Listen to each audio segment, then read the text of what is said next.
Sabi sa 1 Corinthians 13:4-7, dapat alam natin mabuti kung ano ibig sabihin ng love. When you say I love you, lahat ng mababanggit dito sa verse na to, ito yung talagang meaning ng love. When you say I love you.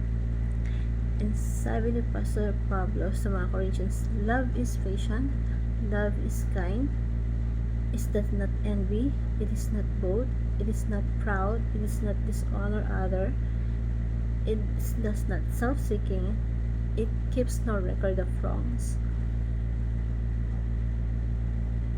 it always protect and trust, always hope, and always perseveres. So sa Tagalog, ang pag-ibig, matyaga, maganda yung loob, hindi mainggitan, hindi mayabang, hindi mapagpataas, hindi magaspang yung pag-ugali, hindi makasaraling, hindi magagalitin, o magtanim ng sama ng loob sa kapwa. Sa halip nagagalak sa katotohanan, ang pag-ibig ay matiisin, matiwala, at puno ng pag-asa na kaya magtiyaga hanggang wakas. When you say I love you, yung salitang love, lahat na nakasaad at nakapaloob dun, dapat yung biblical love kasi mahalalim yung pakahulugan niya.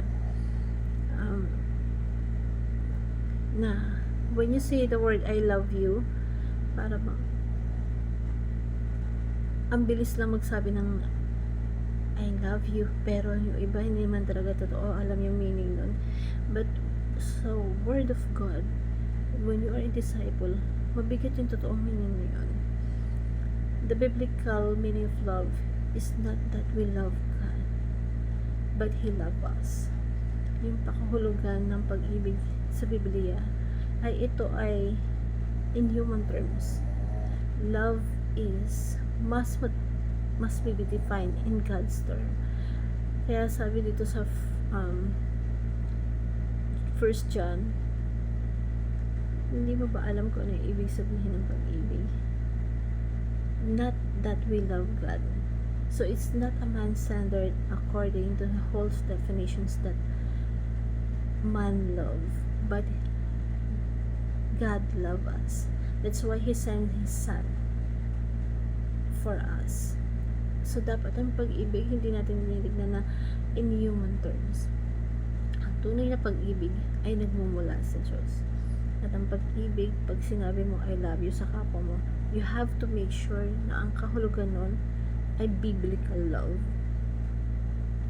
Like sinabi ng apostol na,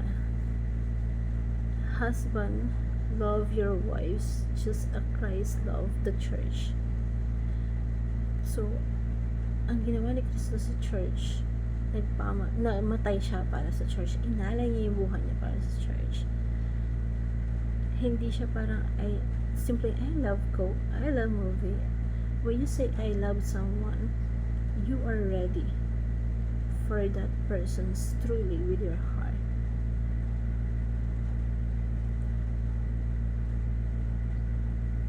Ang bigat sabihin ng word I love you para sa akin pag hindi mo talaga love yung tao. Sa panahon ngayon, is a biblical kailangan you know the true meaning of love. Dapat biblical meaning of love. That's why sinabi ni Apostle Pablo, dinefine niya the 1 Corinthians.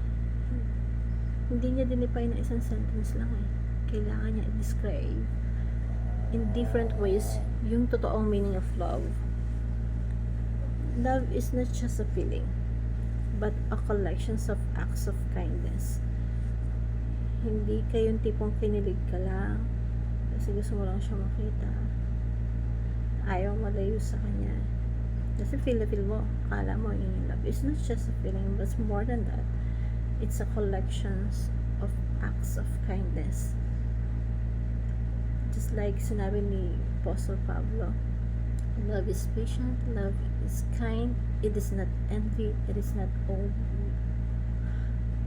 and boast, it's not honor us, it's honor. Hindi dapat mabilis ang galit, nagtatanim ng sama ng loob, or nagre-records of ng kasalanan ng partner, ng kaibigan, ng kahit sino man. So, sa panahon kasi pag nag-away ngayon, parang dami mong balang ibabato sa partner mo. Yun ba yung talagang true meaning of love? It keeps no record of wrongs, does not delight the evil and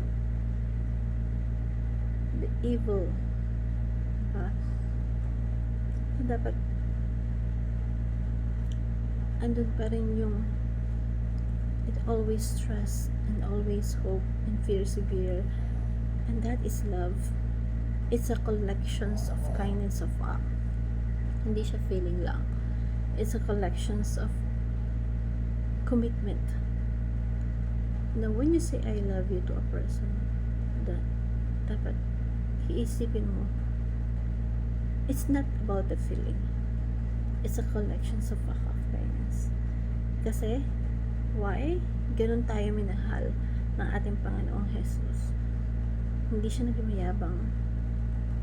It keeps of records of wrong. No records of wrong. Binura niya lahat yung kasalanan ng tao. Ang pinamalas niya yung pag-ibig, yung totoong pag-ibig sa atin. So, nilinis niya tayo, pinaputi niya tayo without blemish. Walang bahid na karumihan sa harap ng Diyos. So, love is not just a feeling, but a collections of acts of kindness. That's why when you say I love you to someone, dapat lahat ng descriptions of biblical, dapat yun talaga yung namumuno sa puso mo.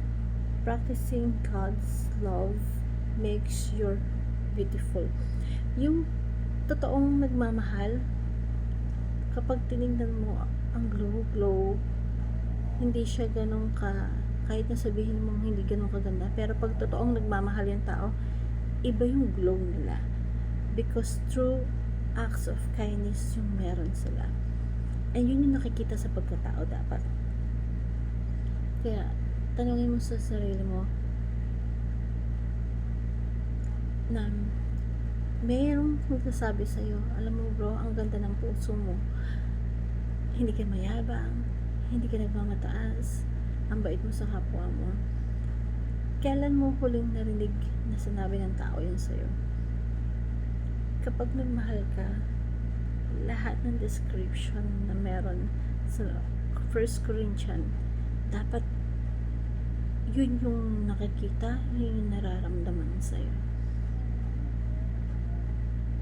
When you love anyone and someone, it's a biblical love. So let's practicing God's love. That makes you, every one of us, beautiful. Be biblical, be loving like Jesus, and be careful when you say the word I love you, and be beautiful. So when you say I love you, laliman mo, bigatan mo yung kahulugan nun. Yung it's a God's center of love na nararamdaman ng tao, hindi lang sa sinasabi mo. Yung pag-ibig sa Bible, yung like katulad ng ginawa ni Jesus Christ na handa siyang magpakamatay para dun sa minahal niyang tao. When you summarize this 1 Corinthians verse 13 to 4 to 7, ito yung klase ng pagmamahal na willing siyang mag-sacrifice para he's willing to die on the cross para linisin yung tao, ang bawat isa sa atin. Like katulad na lang sabi, diba, husband, love your wife just as you love yourself, and I love Christ. When you say I love you, dapat samahan mo ng willingness to sacrifice and for that person's, and that is what the meaning of saying I love you. Hope this verse you like. Thank you everyone, and God bless.